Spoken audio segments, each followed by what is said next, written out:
அடுத்ததான் நபி ஸல்லல்லாஹு அலைஹி வஸல்லம் என்ன ஒரு படைப்பிரிவு அனுப்புகிறாங்க அப்படின்னா, இந்த குபைப் ரலியல்லாஹு அன்ஹு வந்து கொன்னாங்க தெரியுமா, ஒரு 10 பேர். அதாவது குபைப் ரலியல்லாஹு அன்ஹு கூட ஒரு 10 பேர் கொண்ட ஒரு குழு வந்து நபி ஸல்லல்லாஹு அலைஹி வஸல்லம் மக்காவுக்கு வந்து உளவு பார்க்கறதுக்கு அனுப்புகிறாங்க. அப்போ அந்த இடத்துல வந்து சுற்றி வளைச்சு என்ன பண்ணுறாங்க, கீழே இறங்கி வாங்க அப்படின்னு சொல்லி துரோகம் பண்ணி கொண்டுறாங்க. இவரை கூட ஒரு கூண்டில் போட்டு அடைச்சி வைக்கிறாங்க. அப்போ அந்த சம்பவம் இருக்குது இல்லையா, அந்த சம்பவத்துக்கு வழி வாங்கணும் அப்படின்னு சொல்லி நபி. ஏன்னா பயம் வந்து ரொம்ப இம்பார்ட்டண்ட்டு. ஒரு அதாவது ஒரு இன்னைக்கு அமெரிக்கானா ஏன் அமெரிக்கா ஒரு ஒப்பந்தம் நீட்டினோன்னே கையெழுத்து போடுறான், ஏன் போடுறான்?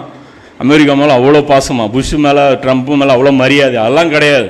அவனுடைய ஆர்மி மேலே இருக்கக்கூடிய பயம். இப்போ அந்த பயத்தை வச்சு நீங்கள் நல்லது சாதிக்கணும், அதாவது அவன் பயத்தை வச்சு கெட்டது சாதிக்கிறான். உண்மையிலே அமெரிக்கா பண்ணுறது நாம் பண்ணணும். அமெரிக்கா பண்ணுற வேலையை வந்து முஸ்லீம் கண்ட்ரீஸில் ஒரு கண்ட்ரிஸ் இந்த மாதிரி எடுத்து பண்ணியிருக்கணும். இப்போ இந்த வேலையை வந்து ரசூல்லா பண்ணுறாங்க. அந்த இடத்துல என்ன பண்ணுறாங்க, மறுபடியும் இந்த இதெல்லாம் அவன் ரசூல்லாட்டிருந்து கற்றுக்குது, அது தெரிஞ்சுக்குமால.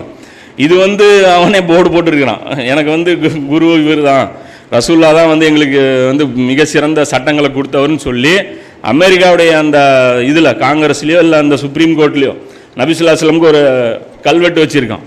முதல்ல சிலை வச்சான், முஸ்லீம்கள்லாம் எதிர்ப்பு தெரிவித்தோன்னே அதை எடுத்துட்டு அது அடிச்சிருக்காங்க. கூகுளில் நீங்கள் அடித்து பார்த்தீங்கன்னா நீங்கள் சர்வசாதாரணமாக அது தெரியும். அப்போ ரசூல்லாட்டு இருந்தால் அவன் வந்து அந்த இன்டர்நேஷ்னல் ரூல்ஸ் இருக்கு இல்லையா, அது எல்லாமே அவன் அங்கேருந்து தான் எடுத்திருக்கான். அப்போ இந்த இடத்துல என்ன பண்ணுறாங்க, அந்த குபைப் ரலியல்லாஹு கொலைக்கு பணம் வாங்குறதுக்கு ரசூல்லா தானே போகிறாங்க. படை அனுப்பல, ரசூல்லா தலைமை தாங்கி போகிறாங்க. 200 நபித்தோழர்களை கூட்டிக்கிட்டு நபி ஸல்லல்லாஹு அலைஹி வஸல்லம் ரஜி அப்படிங்கிற அந்த இடத்துல லஹியான் அப்படிங்கிற அந்த கிணையினர் அவங்க வந்து மிரட்டுறதுக்காக நபி ஸல்லல்லாஹு அலைஹி வஸல்லம் போகிறாங்க. இவங்க தான் அந்த கொலை பண்ணவங்க.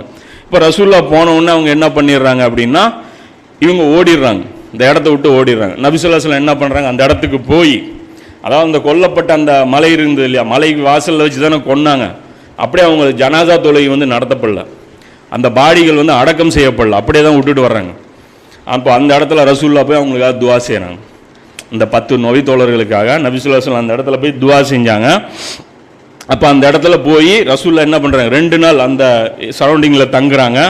அது மக்காவுக்கு ரொம்ப நெருக்கமாக இருக்கிற ஒரு இடம். இப்போ அந்த இடத்துல போய் ரசூல்லா என்ன பண்ணுறாங்க, ரசூல்லா இங்கே தங்கிட்டு ஒரு 10 பேர் கொண்ட ஒரு குரூப்பை என்ன பண்ணுறாங்க, மக்காவுடைய பார்டர் வரைக்குமே அனுப்புகிறாங்க.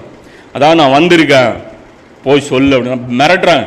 அடா இப்போ தான் ஒரு சண்டை முடிச்சு வந்தோம், அடுத்து மறுபடியும் இவங்க வந்துட்டாங்களே அப்படின்னு சொல்லிட்டு ஒரு மிரட்டுறதுக்காக நபி ஸல்லல்லாஹு அலைஹி வஸல்லம் போய் தான் வந்திருக்கிறது போய் சொல்லுங்க அப்படின்னு சொல்லிட்டு வர்றாங்க. அங்கேயே 15 நாள் வெயிட் பண்ணுறாங்க, ஏதோ ஒரு படைப்பிரிவு வந்து நம்மளை தாக்க வராங்களா அப்படின்னு சொல்லிட்டு. ரசூல்லா சொன்னாங்களே அகல் போருக்கு அப்புறம் நாம தான் போவோம், அவங்க போக மாட்டாங்க அப்படின்ட்டு. ரசூல்லா போய் மிரட்டுறாங்க.